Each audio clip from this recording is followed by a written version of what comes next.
Olá! Hoje a gente vai mergulhar de cabeça numa ideia, uma tese poderosa de Darcy Ribeiro sobre como o povo brasileiro foi criado. É uma história e tanto, sabe? Sobre um encontro violento de mundos, uma dor que nem dá pra imaginar e, no final, uma reinvenção que é, no mínimo, surpreendente. Então, a grande questão que o Darcy Ribeiro coloca na mesa é essa. O que é que faz o Brasil ser o Brasil, tão único e ao mesmo tempo cheio de paradoxos, né? Como é que uma identidade tão particular, tão singular, pode nascer de tanto conflito? É isso que a gente vai investigar agora. E a resposta dele, olha, tá toda concentrada num conceito-chave: o povo novo.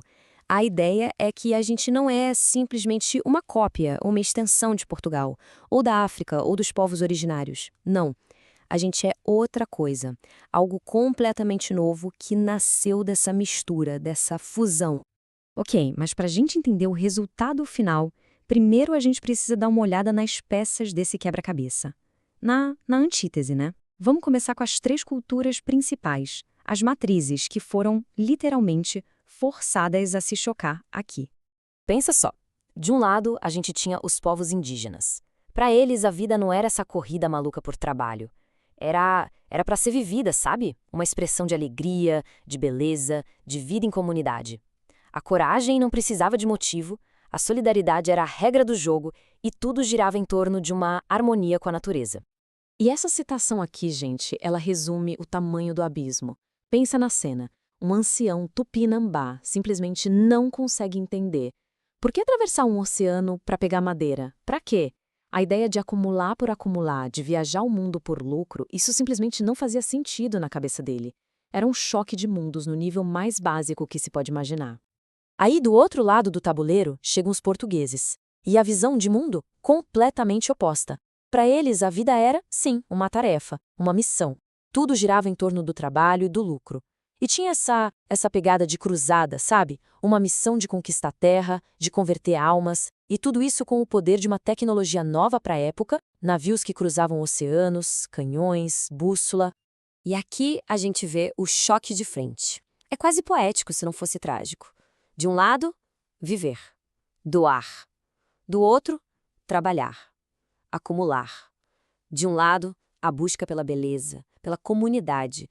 Do outro, a busca pelo lucro, pela conquista. Não tinha como dar certo, né? Eram dois universos que não se conversavam. E bem no meio dessa colisão, um terceiro povo é jogado na fogueira, arrastado à força, os africanos.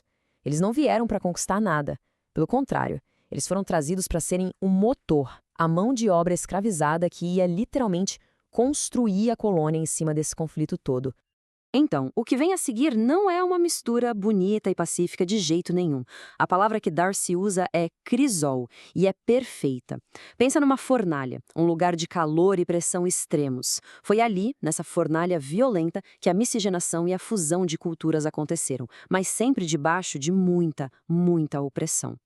E a jornada dos africanos é um processo brutal de desumanização, passo a passo. Primeiro, a captura e a venda lá na África. Depois, a travessia do oceano no tumbeiro, e esse nome já diz tudo, era uma tumba flutuante.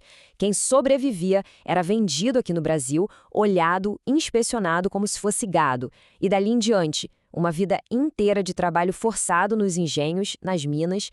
E aqui tem um ponto que é fundamental entender.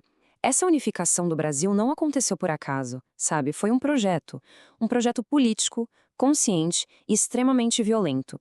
A ideia era esmagar, apagar qualquer identidade que batesse de frente com o modelo colonial, indígena, africana, até mesmo de portugueses que queriam se separar.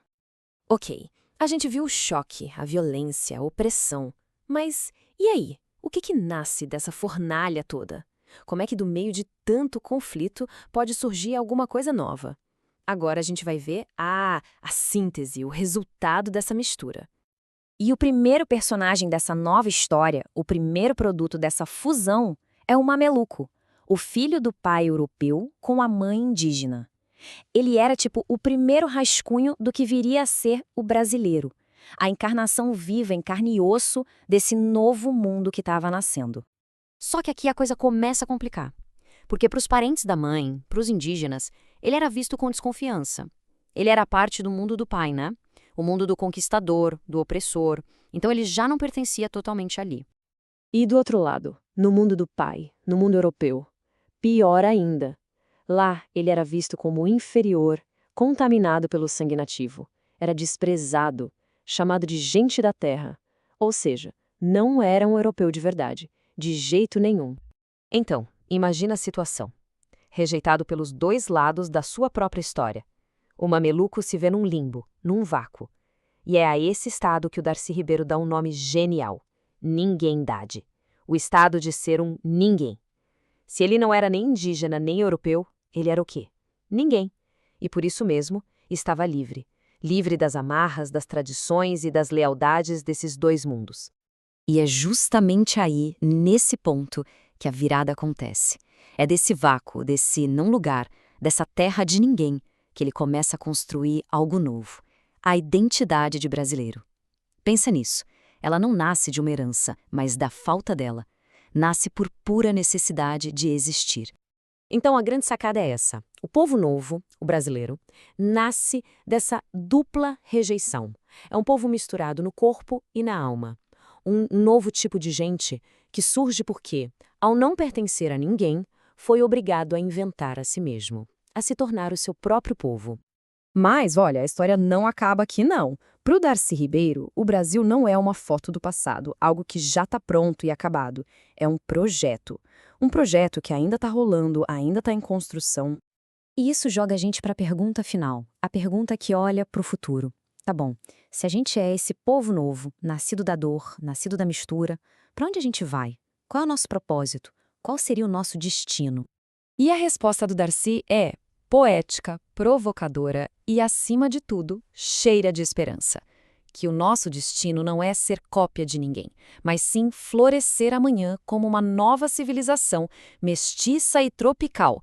Uma civilização, segundo ele, mais alegre, porque mais sofrida, melhor, porque incorpora em si mais humanidades. É uma ideia e tanto para a gente guardar e pensar a respeito, né?